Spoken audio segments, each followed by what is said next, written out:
नमस्कार दोस्तों, एक बार फिर से स्वागत है आप सभी का मेरे YouTube channel YT love Kumar पर। तो आशा करता हूँ आपको ये वीडियो बहुत पसंद आएगी।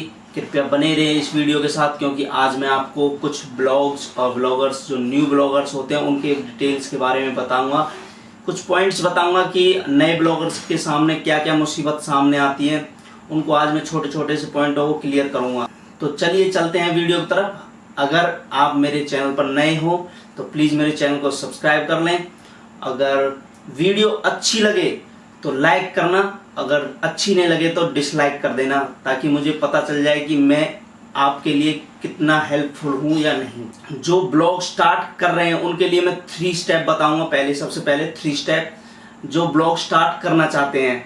सबसे नंबर 1 पर, अगर किसी का जैसे ब्लॉग बनाया हुआ है किसी बंदे ने, अगर आपने कोई ब्लॉग स्टार्ट कर लिया है बट आपको आइडिया नहीं है क्या करना है, तो सबसे फर्स्ट नंबर पर 3 चीज़ों का हमेशा ध्यान रखना चाहिए। सबसे पहले आपके कंटेंट में जो आप क्रिएट कर रहे हो कंटेंट, उसमें दम होना चाहिए, एक पावर होनी चाहिए, आप क्रिएटिविटी होनी चाहिए कि सामने वाले पढ़ने को लगे कि हाँ कुछ चीज़ है। क्योंकि गूगल पर कितनी पब्लिक आती है, अब पता नहीं चलता कब क्या किसी को क्या पसंद आ जाए। तो वैल्यूबल, उसकी वैल्यू होनी चाहिए कंटेंट की जो आप लिख रहे हैं। और नंबर 2 पर ध्यान रखना है हमेशा कि आप जो अपने ब्लॉग्स में इमेज यूज कर रहे हैं वो एक कॉपीराइट नहीं होनी चाहिए। नहीं तो आप गूगल से डाउनलोड कर सकते, नहीं किसी वेबसाइट गूगल से रिलेटेड, कहीं से गूगल से रिलेटेड आप इसे डाउनलोड नहीं कर सकते।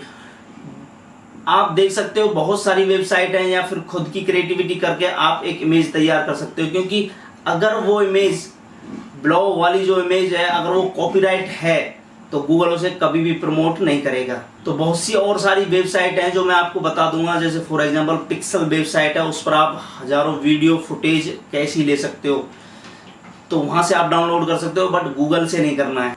और नंबर 3 जो है, अगर आपने जैसा डोमेन नेम, मतलब कि जो आपका कंटेंट, जो आपके डोमेन का नेम है, वो एक पीसफुल यानी इजी वे में होना चाहिए, जाकि कोई बंदा अगर आपके डोमेन, आपके पोस्ट पर आ रहा है, ब्लॉग्स पर आ रहा है, तो उसे नाम अच्छी तरह याद हो जाना चाहिए, लगे कि हाँ वो कभी नेवर फॉरगेट, वो कभी नहीं भूल पाए उस नाम को।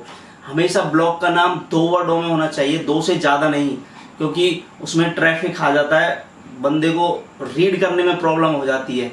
तो गाइड करूँगा हमेशा 2 वर्डों में आपका जो कंटेंट है, वो डोमेन का नेम है, वो होना चाहिए। कम समय में ब्लॉगर्स को सक्सेसफुल कैसे बना जा सकता है? कम समय में जो आप ब्लॉग्स, आपने अकाउंट डोमेन क्रिएट कर लिया है, अब मैं कुछ 10 ऐसी टिप्स बताऊंगा जो कि आप अपने ब्लॉग्स को इम्प्रूवमेंट कर सकते हैं 100%। इन 10 पॉइंट्स का जरूर ध्यान रखें। जी हाँ दोस्तों, तो चलिए चलते हैं फर्स्ट ऑफ पॉइंट के तरफ। सबसे पहला जो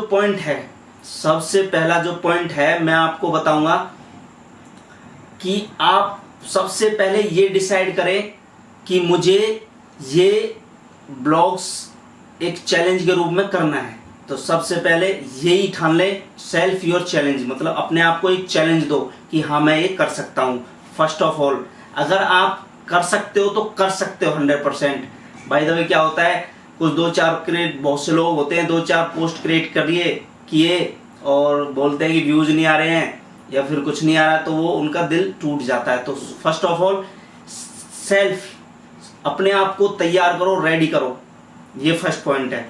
तो नंबर 2 की तरफ, हमेशा अपने पोस्ट के लिए बेस्ट टाइटल चूज करो। बेस्ट, गूगल से कोई भी टाइटल है, टाइटल ऐसा लो जिसकी सर्चिंग हो, ट्रैफिक हो, वॉल्यूम सर्च ज्यादा हो, कंपटीशन कम हो।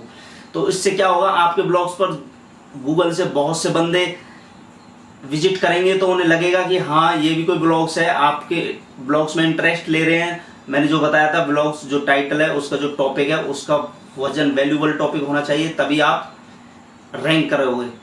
तो नंबर 2 ये हो चुका है, इस चीज का हमेशा ध्यान रखना। तो नंबर 3 पर चलते हैं कि अपने आप जो आप पोस्ट बना रहे हो उसमें एक स्टाइल, पैशन होना चाहिए, कि लगे कि हाँ इस बंदे की अलग ही स्टाइल है, क्रिएटिविटी अलग होनी चाहिए। एसईओ जो आप पोस्ट क्रिएट कर रहे हो, जो ब्लॉग्स बना रहे हो, उसमें एक एसईओ का पूरा 100% परफॉर्मर होना चाहिए। स्टेप बाय स्टेप किसी भी चीज को आप कर रहे हो तो स्टेप बाय स्टेप एक अपना स्टाइल अपनी तरीके से करना चाहिए। नंबर 5 की तरफ चलते हैं कि नंबर 5 अपनी क्रिएटिविटी, जो आपकी क्रिएटिविटी है उसको 100% अपने ब्लॉग्स में दो कि मैं इसमें क्या कर सकता हूँ।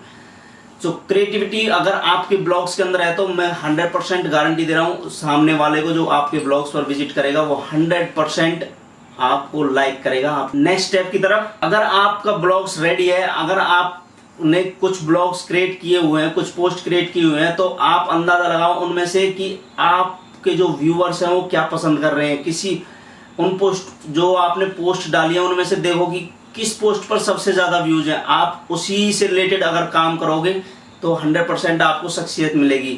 तो हमेशा ध्यान रखना, आप अपने व्यूअर्स जो आपके विजिट कर रहे हैं, जो आपके कस्टमर्स हैं गूगल पर, ब्लॉग्स पर, उनको आप समझो कि मुझे आपके ब्लॉग्स पर कौन सबसे ज्यादा आ रहा है, कौन व्यूज आ रहे हैं, कौन से पोस्ट पर व्यूज आ रहे हैं, तो उसी से रिलेटेड आप काम करो, उसी से रिलेटेड ब्लॉग्स बनाओ। और हमेशा ध्यान रखना, जल्दबाजी किसी भी काम में नहीं करनी है। हमेशा अगर आप कोई पोस्ट क्रिएट कर रहे हो, कोई ब्लॉग्स बना रहे हो, जल्दबाजी कुछ नहीं करनी। बड़े आराम से, चाहे उसमें 2 से 3 दिन लग रहे हो या फिर 4 से 5 दिन लग रहे हो, but be patient, don't be patient. जल्दबाजी नहीं करनी। अगर आप जल्दबाजी करोगे तो आप वहीं पर फेल हो जाओगे। तो हमेशा ध्यान रखना, जो भी काम कर रहे हो बेस्ट तरीके से आपको करना है। डरने की कोई शॉर्टकट कुछ नहीं, कोई कुछ XYZ कुछ नहीं। बड़े आराम से आपको अपनी पोस्ट जो ब्लॉग पर बनाओगे बड़े प्यार से करनी है। चलते हैं नेक्स्ट स्टेप की तरफ। अगर आप जो भी ब्लॉग्स बना रहे हो, आप जो भी ब्लॉग्स क्रिएट कर रहे हो, उस जो जितनी भी उसमें वर्डिंग डाल रहे हो वो पॉइंट टू पॉइंट होनी चाहिए। सब पढ़ने वाले को लगना चाहिए कि हाँ, इस बंदे ने बहुत ही अच्छी चीज लिख रखी है। स्टेप बाय स्टेप, कम समय में ज्यादा समझ आ जाए, वो सबसे अच्छा तरीका होता है। तो जो भी पोस्ट क्रिएट कर रहे हो आप, step by step, point by point, हर चीज का पॉइंट बनाओ।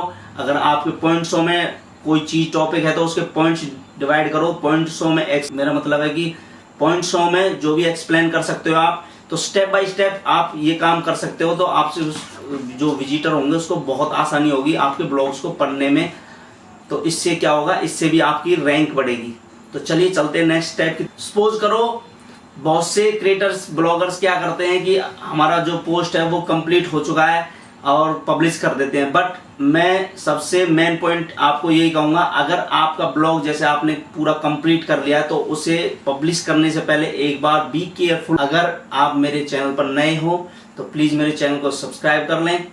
अगर वीडियो अच्छी लगे तो लाइक करना, अगर अच्छी नहीं लगे तो डिसलाइक कर देना, ताकि मुझे पता चल जाए कि मैं आपके लिए कितना हेल्पफुल हूं या नहीं।